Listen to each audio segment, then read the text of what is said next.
बिस्मिल्लाहिर्रहमानिर्रहीम, अस्सलाम वालेकुम वरहमतुल्लाहि वबरकातुहू। दोस्तों, आप अपने YouTube चैनल पाक न्यूज़ भाई देख रहे हो। मैं खान, आप सब दोस्तों से गुजारिश है कि अगर आपको वीडियो अच्छी लगे तो प्लीज चैनल को सब्सक्राइब करना। आज थोड़ा सा हो सकता है कि मैं कुछ ऐसी बातें कर जाऊं, अगर किसी को बुरा लगे तो प्लीज माजरत। लेकिन जो कुछ हो रहा है पाकिस्तान में, इसमें बड़े बड़े मजहब लोग भी गुस्से में आ जाते हैं, क्योंकि सामने जो कुछ सामने हो रहा है ना, वो सामने नजर आ रहा है।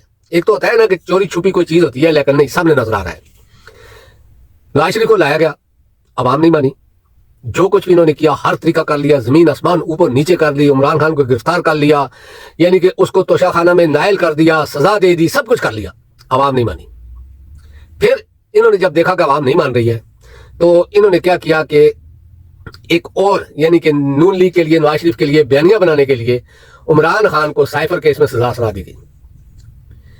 और फिर आज यानी कि तोशाखाना में सजा सुना दी गई। साइफर का मैं पहले बार बार कह चुका हूं कि साइफर आया था बाजवे के लिए, हमारी आर्मी के लिए, हमारी आर्मी के जर्नलों के लिए, किसी और के लिए नहीं आया था। क्या वो वजीर खारजा के लिए आया था, वजीर आजम के लिए आया था? नहीं। उसमें जो लिखा हुआ था वो साफ जाहिर था कि अगर इमरान खान की हुकूमत को इस इत्मीनान एतमाद की तारीख से न हटाया गया तो पाकिस्तान को नुकसान होगा। वो किसको, शहबाज शरीफ को बोल रहा था, या वो मौलाना फजल रहमान को बोल रहा था, या जरदारी को बोल रहा था? नहीं। उस साइफर में जो उसने धमकी दी थी वो हमारे आर्मी चीफ को दी गई थी, और हमारा आर्मी चीफ, इससे आगे मैं कुछ नहीं कहूंगा, आप सब समझते हो। तो मेरा कहने का ये मकसद है कि ये मैं बाजवा की बात कर रहा हूं, उस वक्त के आर्मी चीफ की। तो उसके बाद साइफर तो खैर, ये तो पूरी दुनिया का हर आदमी ये कहता है कि धमकी अमेरिका ने दी, और पाकिस्तान के ताकतवर अदारों ने उठकर अपने वजीर आजम को एक तो हुकूमत से उतार दिया, दूसरा उसको सजाएं दिलवा रहे हैं। अब आप सोचो कि क्या इससे ज्यादा गुलामी, बेगैरती या यानी कि पालिश करना बनता है? मेरे अंदाजे में दुनिया का कोई हुक्मरान इससे ज्यादा पालिश नहीं कर सकता, या कोई भी ऐसा ताकतवर अदारा। यानी कि अमेरिका के नीचे इतना ये लेट चुके हैं कि धमकी अमेरिका दे रहा है, अमेरिका का एक सेक्रेटरी दे रहा है, और सजा अपने वजीर आजम को मिल रही है। उतारी हुकूमत अपनी गई है, पाकिस्तान की हुकूमत। हालांकि होना तो ये चाहिए था कि हमारी जो सिक्योरिटी अदारे हैं, खास करके फौज और फौज का चीफ ऑफ आर्मी स्टाफ, होना तो ये चाहिए था कि जिस तरह उन्होंने डिमार्च किया, इस तरह वो भी धमकी देते कि तू होता कौन है पाकिस्तान में दाखिल करने वाला, ये हमारा मुल्क है। लेकिन नहीं, पहले तो उस साइफर को बाहर ही नहीं आने दिया। फिर जब वो आया बाहर, तो 2 बार यानी कि सिक्योरिटी कमेटी की मीटिंग हुई और डिमार्च किया गया, अमेरिका में भी और इधर भी। लेकिन आपने सुना किसी भी सिक्योरिटी अदारे के सरबराह की तरफ से कि इसकी मजम्मत की जाए? नहीं। क्या आपने बाजवा से सुना, या किसी और हमारे ताकतवर जो शख्सियात हैं, यानी कि उनके मुंह से किसी ने कुछ सुना? नहीं। हम इतने गिर चुके हैं गुलामी में कि हमें अल्लाह के ऊपर भरोसा नहीं रहा, हम अमेरिका पर भरोसा करना शुरू कर दिया है। 24-25 करोड़ का मुल्क है, इतना बड़ा मुल्क है। जो अमेरिका 20 साल तक अफगानिस्तान के नेते लोगों को नहीं कंट्रोल कर सका, वो आपको कर सकते थे। आप इतनी ताकत भी हो, बहुत बड़ी फौज भी है, लेकिन दिल होना चाहिए ना, और दिल नहीं है।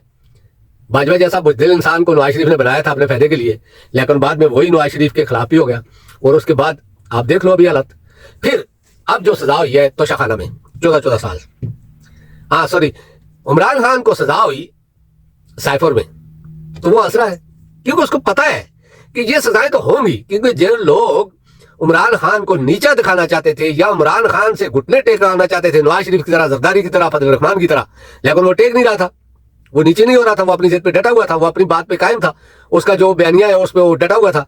यही वजह थी कि जिन लोगों ने इमरान खान को यानी कि हर ऑफर की, लेकिन वो नहीं माना, उन्होंने सजाएं दिलवानी शुरू कर दी। क्योंकि जज बशीर ये 3 वज़ीर आज़म को सजा दे चुका है, लेकिन तीनों को कसूरवार के तौर पर सजा दी है, दोनों को, लेकिन तीसरे को बगैर कसूर के सजा दी गई है। साइफर केस वाला भी स्पेशल जज था, वो भी यानी कि इतना जल्दी में था। अब वो दूसरी बात मैं नहीं करूंगा, इतना जल्दी में था कि जिस तरह एक कुत्ती होती है ना कुत्तों के झुंड में, तो वो भागती है उस टाइम पे, वही वो काम। और इसका भी 3-4 दिन तो ये बीमार है, ये मिन्नतें करता रहा कि मुझसे ये काम मत करवाओ, लेकिन आखिर मजबूर कर दिया गया इसको कि जितना जल्दी हो सकता है सजा दो। क्योंकि देखें, इमरान खान के वकला भी नहीं थे, पहली उसमें भी, दूसरी में भी। अब 14 साल की सजा हुई है, और जितना जुर्माना हुआ है उस जुर्माने के बदले में ऐसी 20 घड़ियां आ सकती थी। लेकिन हम ये सोच रहे हैं, ये समझते हैं कि अवाम हट जाएगी, तो जरा बाहर निकल के देखो, अवाम उससे ज्यादा इमरान खान के साथ अब आगे आ गई है।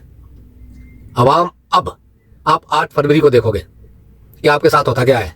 क्योंकि ہمیں پتا ہے نا, ساری دنیا کو پتا ہے, مجھے ہی نہیں ساری دنیا کو پتا ہے, جو تحفے نواز شریف نے لیے, باجوے نے لیے, یا دوسرے جرنیلوں نے لیے, یا زرداری نے لیے, یا فضل الرحمان نے لیے, خواجہ اعظم نے لیے, مریم نے لیے, ان کے اوپر کوئی اور نہیں ہے. لیکن ایک گھڑی کے اوپر آپ ایک محب وطن کو سزا دے رہے ہو. جتنے تحفے نواز شریف نے لیے بغیر کسی اس کے جو منع چیزیں ہیں, یعنی کہ قانون کے مطابق گاڑیاں منع ہے, وہ گاڑیاں لی گئی ہیں. زرداری نے لی ہے, نواز شریف نے لی ہے, مریم نے لی ہے. کہاں ہے ہمارا قانون؟ کس جگہ پر کھڑا ہے قانون؟ اور جس شخص نے قیمت دے کر قانونی طریقے سے گڑی لی, اس کو سزا ہو رہی ہے 14 سال.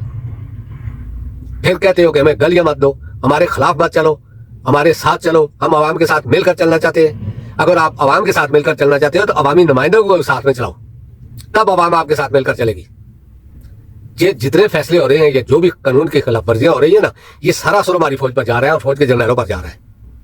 کوئی نواز شریف کا کوئی نام ہی نہیں لے رہا. ہر آدمی کہہ رہا ہے اسٹیبلشمنٹ, اور اسٹیبلشمنٹ میں ملٹری اسٹیبلشمنٹ. کسی بچے سے بھی پوچھو تو وہ یہی کہے گا. نواز شریف کو ابھی سمجھتا ہی کوئی کچھ نہیں ہے. آپ نے دیکھا, ہاں اس کے ٹاؤٹ جو ٹٹو صحافی ہیں وہ ضرور ان کا کر رہے ہیں کہ دیکھا عمران خان نے یہ کر دیا تھا, وہ کر دیا تھا. لیکن عوام اب بھی سمجھتی ہے کہ جو کچھ عمران خان کے ساتھ ہوا وہ ہر اس غیرت مند اور شریف النفس انسان کے ساتھ ہونا تھا جو اپنے اصول پہ ڈٹا ہوا ہے. یعنی کہ عمران خان بھی ان کی طرح بکاؤ ہوتا, پالسی ہوتا, امریکہ کا غلام ہوتا, اور ان کے بوٹ چاٹنے والا ہوتا, جی حضور کہنے والا ہوتا, تو نہ عمران خان کو سزا ہوتی, عمران خان وزیر اعظم ہوتا. لیکن عمران خان اپنی جگہ پر ڈٹا ہوا ہے. عمران خان نے سزا قبول کر لی پاکستان کی خاطر اور پاکستانیہ کی خاطر, کیونکہ دیکھیں اس میں عمران خان کا کوئی مفاد نہیں تھا. اس کو کیا ضرورت پڑی تھی اتنا وہ کرنے کی. لیکن اس کا سب سے بڑا کام ہے کہ اس نے عوام کو جگا دیا, عوام کو شعور دے دیا. تو انشاءاللہ اب آپ کو پتہ چلے گا 8 فروری کو کہ پاکستانی کیا کر رہے ہیں. آپ نے سارے طریقے کر لیے, الیکشن کا نشان لے لیا, یعنی کہ انتخابی نشان لے لیا, سب کچھ کر لیا. اب آپ کو جب سمجھ آتی ہے, آپ کہتے ہیں سمجھتے ہو کہ میں دیکھ رہا تھا کہ کچھ ٹٹو صافی, ٹاؤٹ صافی نہیں, ٹٹو صافی, وہ کہہ رہے تھے کہ عمران خان کی پاپولرٹی کم ہو گئی ہے, لوگ اب اس کی طرف اتنی توجہ نہیں دیتے. ذرا باہر نکلو, تم کو پتہ چل جائے گا کہ عوام کیا سوچ رہے ہیں. اور انشاءاللہ 8 فروری کو آپ کو پتہ چل جائے گا کہ عوام کیا سوچ رہے ہیں. جتنی دھاندلی کرنی ہے کر لو, جو کرنا ہے کر لو. انشاءاللہ 8 فروری کو آپ کو لگ پتہ جائے گا. تو دوستو, یہ سزاؤں سے پیچھے مت ہٹنا. دیکھیں عمران خان کی بیوی اس وقت موجود نہیں تھی جب اس کو سزا سنائی گئی, وہ خود آگے پیش ہو گئی, کیونکہ ان کو پتہ ہے کہ یہ کچھ تو ہوگا, کیونکہ ہم غلام نہیں ہیں. جو لوگ ہمیں غلام بنانا چاہتے ہیں, ہم غلام نہیں ہیں, تو یہ چیزیں تو ہوں گی, اس لیے وہ خود آگے پیش ہو گئی ہے. عمران خان آج کتنا عرصہ جیل میں ہے, نہ نواز شریف کی طرح اس کی پلیٹیں ٹوٹی ہیں, نہ چمچے ٹوٹے ہیں, نہ کرچے ٹوٹے ہیں, نہ 1000 سے زیادہ بیماریاں. ڈاکٹر عدنان اندر جاتا تھا, باہر آتا تھا, اتنی بڑی لسٹ اس کے ہاتھ میں ہوتی تھی, نواز شریف کو یہ بیماری بھی ہے, یہ بیماری بھی ہے, یہ بیماری بھی ہے. کیا آج تک عمران خان نے کہا کہ میرے کو کوئی بیماری ہے؟ نہیں, کیونکہ اس کو پتا ہے وہ جان دینے کے لیے بھی تیار ہے, کیونکہ اس کو پتا ہے کہ جان, عزت, ذلت, سختیاں یہ سب اللہ کے ہاتھ میں ہے. یہ کون سے اتنے بڑے طاقتیں ہو گئی ہیں کہ یہ انسان کو کسی کو سزا دے سکے, یا کسی کو ہو سکتا ہے کوئی غلطی ہوئی ہو عمران خان سے بھی. لیکن میں جو کہہ رہا ہوں وہ آپ دیکھ لینا, آپ کو پتہ چل جائے گا کہ آگے آنے والا دن پاکستان میں کیا ہونے والا ہے. تو دوستو اب تک کے لیے اتنا ہی. انشاءاللہ نیکسٹ ویڈیو میں آپ سے ملاقات ہوگی. اللہ پاک آپ سب کو اپنے زمان میں رکھے. اللہ پاک عمران خان کی بھی حفاظت کرے اور آپ سب کی بھی حفاظت کرے. اللہ حافظ. السلام علیکم ورحمۃ اللہ وبرکاتہ.